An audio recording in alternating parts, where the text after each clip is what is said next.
بسم اللہ الرحمن الرحیم۔ السلام علیکم ناظرین۔ اس قسط کے آغاز میں سردار جاندار کہتا ہے، ارطغرل بے مجھے افسوس ہے کہ لوگ آپ کو مسائل سے نکلنے نہیں دے رہے۔ ارطغرل کہتا ہے، یہ وہ لوگ ہیں جو مجھے ان زمینوں پر نہیں دیکھنا چاہتے۔ سردار جاندار کہتا ہے، کیونکہ آپ کسی سے مشورہ نہیں کرتے اس لیے اب سارے ترک قبیلے خطرے میں ہیں۔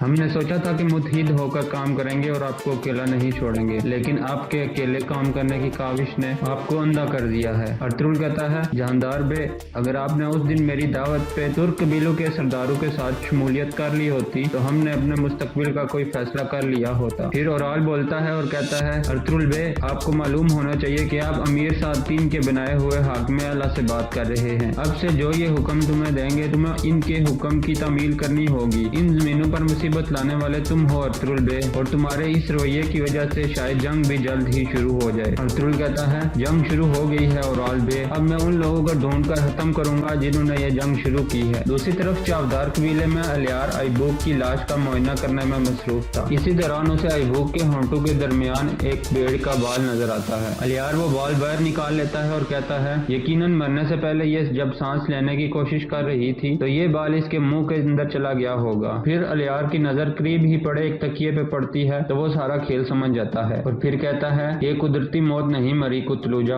اتنے میں چولپن خیمے کے اندر آ جاتی ہے اور غصے سے کہتی ہے، الیار تم لوگ اس مردہ عورت کے خیمے میں کیا کر رہے ہو؟ تمہیں معلوم نہیں کہ یہ گناہ ہے؟ الیار کہتا ہے، اللہ اس کی روح کو سکون عطا فرمائے۔ ایبوک خاتون سوتے ہوئے امن و سکون کی حالت میں فوت ہوئی ہے۔ آپ بابا کو بھی بتا دیں کہ اس کی موت طبی حالت میں ہوئی ہے۔ پھر وہ دونوں باہر چلے جاتے ہیں تو چولپن خاتون سکون کا سانس لیتی ہے۔ دوسری طرف ساتین اسلحان کے خیمے میں چلا جاتا ہے اور ادھر بیٹھ کر اسے کہتا ہے، میں اپنے رویے کی آپ سے معافی مانگنے آیا ہوں اسلحان خاتون۔ میں نے آپ کے الفاظ پہ غور و فکر کیا تو مجھے اپنے بچپن کا قصہ یاد آ گیا جب مجھے قبیلے سے نکال کر سلطان کی خدمت پہ مأمور کر دیا گیا تھا، جس کی وجہ سے میں اپنے پیاروں سے جدا ہو گیا تھا۔ جب میں نے آپ کو دیکھا تو میرے دل میں ایک حسرت پیدا ہو گئی تھی، اس لیے میں نے یہ پیشکش کرنے کی جرت کی تھی، لیکن جب میں نے آپ کی رائے جانی تو مجھے معلوم ہوا کہ میں آپ کو اس دکھ کی طرف لے کر جا رہا ہوں جو میں نے اپنے بچپن میں دیکھا ہے، مجھے معاف کر دو۔ اسلحان کہتی ہے، اس طرح کی باتیں مت کریں امیر حضرت، آپ مجھ جیسی لڑکی سے معافی مانگ کر مجھے شرمندہ مت کریں۔ پھر ساتین کہتا ہے، مجھے آپ کا خوبصورت چہرہ دیکھنا نصیب ہوا، میرے لیے یہی کافی ہے، اس کے لیے میں آپ کا ساری زندگی مشکور رہوں گا۔ اب جو بھی آپ فیصلہ کرو گی مجھے منظور ہوگا۔ یہ کہہ کر ساتین وہاں سے چلا جاتا ہے۔ ادھر ہنلی بازار میں ارطغرل نے سارے جنگجوؤں کو اکٹھا کیا ہوا تھا اور ان سے مخاطب ہو کر کہتا ہے، ہم اپنے ہی گھر میں اپنے ہی مہمان کی حفاظت نہیں کر سکے، جس کی وجہ سے ہم نے اپنے ماضی کی تمام کامیابیوں پر پانی پھیر دیا ہے اور یہ حادثہ ہم کبھی بھلا نہیں پائیں گے، اور اگر ہم اس قاتل کو تلاش نہ کر سکے تو اپنے نام پہ لگے داغ کو بھی مٹا نہیں سکیں گے۔ پھر ترگت کہتا ہے، اورال اور ساتین کے علاوہ یہ کام کوئی نہیں کر سکتا سردار۔ پھر حکیم آرتوک کہتے ہیں، ارطغرل بے